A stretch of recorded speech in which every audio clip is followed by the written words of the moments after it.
Dans la vidéo précédente, on a vu comment dériver un produit. Alors ici, on va voir comment dériver un quotient, d'accord? Donc je commence par vous donner la formule. Donc si jamais vous avez besoin de dériver un quotient de fonction, eh bien vous devez utiliser la formule suivante. Dérivée du numérateur fois le dénominateur moins le numérateur fois la dérivée du dénominateur. Donc en fait, vous voyez que ceci, c'est la même chose que la formule du produit, sauf que j'ai un moins et pas un plus. D'accord? Donc c'est presque la même formule que celle du produit, divisé par le dénominateur au carré.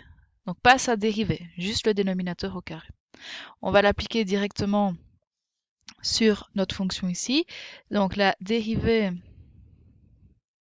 de f de x, c'est égal à la dérivée de 3x carré moins 5x plus 1 fois 2x plus 4 moins 3x carré moins 5x plus 1 fois la dérivée de 2x plus 4. Tout ça divisé par g carré, donc 2x plus 4 au carré. Alors je vais dériver ce que je dois dériver.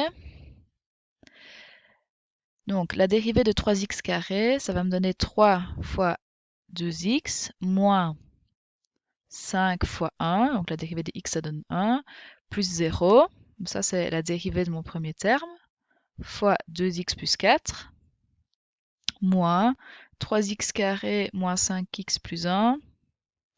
Alors la dérivée de 2x plus 4, la dérivée de 2x ça me donne 2, la dérivée de 4 ça me donne 0, donc fois 2.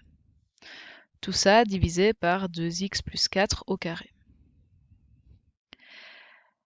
Alors je continue. Donc ça va me donner 6x moins 5 fois 2x plus 4 moins, je vais distribuer les deux, donc moins 6x carré plus 10x moins 2. Attention que j'ai changé les signes, étant donné que j'ai enlevé les parenthèses et que j'ai appliqué le moins sur 2x plus 4 au carré. Alors, on regarde toujours à cette étape-ci s'il n'y a rien d'autre à mettre en évidence. Donc s'il n'y a pas un facteur qui serait commun qu'on pourrait mettre en évidence. Vous voyez qu'ici ça n'apparaît pas. On verra dans un exemple juste après un cas où c'est intéressant d'abord de mettre en évidence. Donc ce que je vais faire, c'est que je vais faire une double distributivité sur mes parenthèses, de sorte à réduire un maximum ma fonction. Donc ça va me faire 12x carré plus 24x moins 10x moins 20 moins 6x carré plus 10x moins 2, tout ça divisé sur 2x plus 4 au carré. Alors je regarde ce qui peut se mettre ensemble, 12x carré moins 6x carré, donc il me reste 6x carré, plus 24x moins 10x, ça me donne 14x. Et moins 20 moins 2, ça me donne moins 22. Plus 10, moins 12. Tout ça sur 2x plus 4 au carré. Alors, on voit qu'on peut encore mettre un 2 en évidence. Donc, ça va me faire 2 fois 3x carré plus 7x moins 6 sur 2x plus 4 au carré. Donc, voici la dérivée de votre fonction. Alors, je vais faire un deuxième exemple maintenant. Donc, vous voyez que dans cet exemple-ci, j'ai une constante au numérateur. Donc, qu'est-ce que ça va me donner si j'applique la formule du quotient? Eh bien, ça va me donner la dérivée de moins 3 fois 2x moins 4 au carré, moins 3 fois la dérivée de 2x moins 4 au carré, sur 2x moins 4 au carré, c'est-à-dire exposant 4.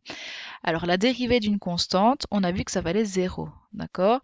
Donc, tout ce qui est avant le moins, eh bien 0 fois 2x moins 4 au carré, ça va me faire 0, donc tout ceci, ça va me faire 0, moins 3, donc plus 3, fois la dérivée de 2x moins 4 au carré. Alors, c'est une fonction qui est composée, donc la dérivée, ça va me donner 2 fois 2x moins 4 exposant 1 fois la dérivée de l'intérieur, on n'oublie pas, c'est-à-dire fois 2. D'accord? Donc je vais l'écrire une fois en entier. Donc fois la dérivée de l'intérieur. Tout ça sur 2x moins 4 exposant 4. Et donc si je simplifie, ça va me donner 6. Alors vous voyez ici que j'ai ce facteur-ci qui va se simplifier ici avec un exposant, il ne m'en restera que 3. Donc ça va me faire 6 fois la dérivée de 2x moins 4, ça fait 2, sur 2x moins 4 exposant 3. Ce qui me donne 12 sur 2x moins 4 exposant 3. D'accord? Donc quand vous avez une constante, vous voyez que ça simplifie un peu le calcul, étant donné que la dérivée d'une constante est égale à 0. Et finalement, un qui sera un peu plus compliqué parce qu'on va chaque fois avoir des composés à dériver. Donc si j'applique la formule, je vais avoir donc la dérivée de 1 moins x au carré fois 2x plus 3 au cube moins 1 moins x carré fois 2x plus 3 au cube que je vais dériver. Tout ça sur 2x plus 3 au cube au carré, ça me donne exposant 6. D'accord? Notez que c'est l'exercice que j'ai fait dans la vidéo précédente avec le produit où j'avais fait remonter le petit 3 au numérateur. Donc j'avais fait un exposant moins 3 et on va voir qu'en fait on arrive à la même solution que ce soit en utilisant le quotient ou en utilisant la formule du produit. D'accord? Alors, je vais le faire cette fois-ci pour ne pas garder des grandes lignes en plusieurs étapes. Donc en fait, je vais d'abord juste aller calculer la dérivée de mes termes composés. Et puis j'irai les réinjecter dans mon calcul. C'est simplement pour ne pas chaque fois réécrire la totalité de mon calcul. Alors la dérivée de ma fonction composée, donc 1 moins x au carré, ça me fait 2 fois 1 moins x exposant 2 moins 1, donc 1, fois la dérivée de l'intérieur. Alors la dérivée de 1 moins x, ça me donne moins 1. Et alors la dérivée de 2x plus 3 au cube, ça va me donner 3 fois 2x plus 3 au carré, donc 3 moins 2, fois la dérivée de 2x plus 3, ça va me donner 2. D'accord? Et ça, je vais aller le réinjecter à la place des termes ici. Ça me donne même 6 fois 2x plus 3 au carré.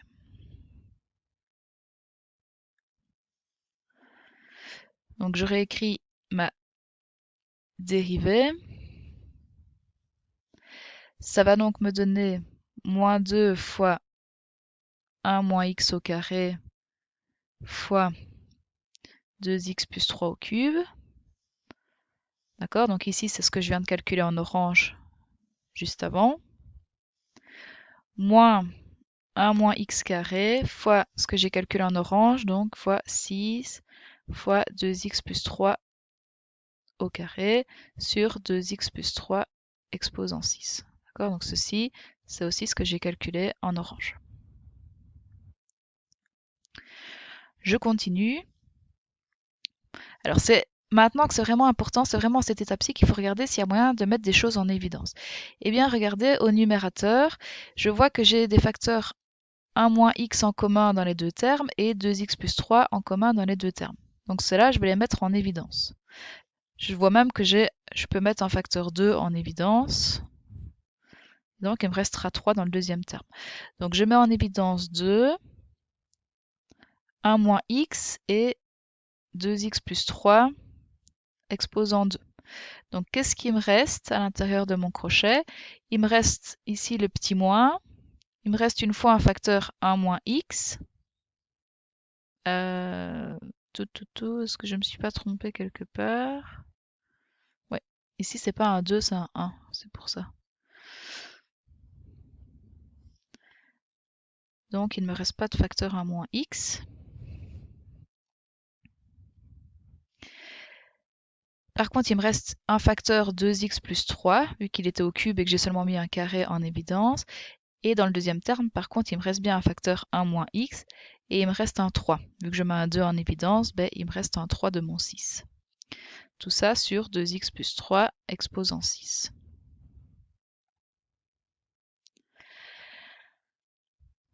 Je continue. Donc ça vous donne 2 fois 1 moins x. Alors vous voyez que ici, je peux maintenant simplifier. Donc je vais simplifier ce terme-ci avec 2 termes du dénominateur, donc il m'en reste 4. Et je vais résoudre ce qu'il y a dans les crochets, c'est-à-dire ça me donnait moins 2x moins 3, moins 3 plus 3x. Donc attention avec le moins qui devient plus. Tout ça sur 2x plus 3 exposant 4.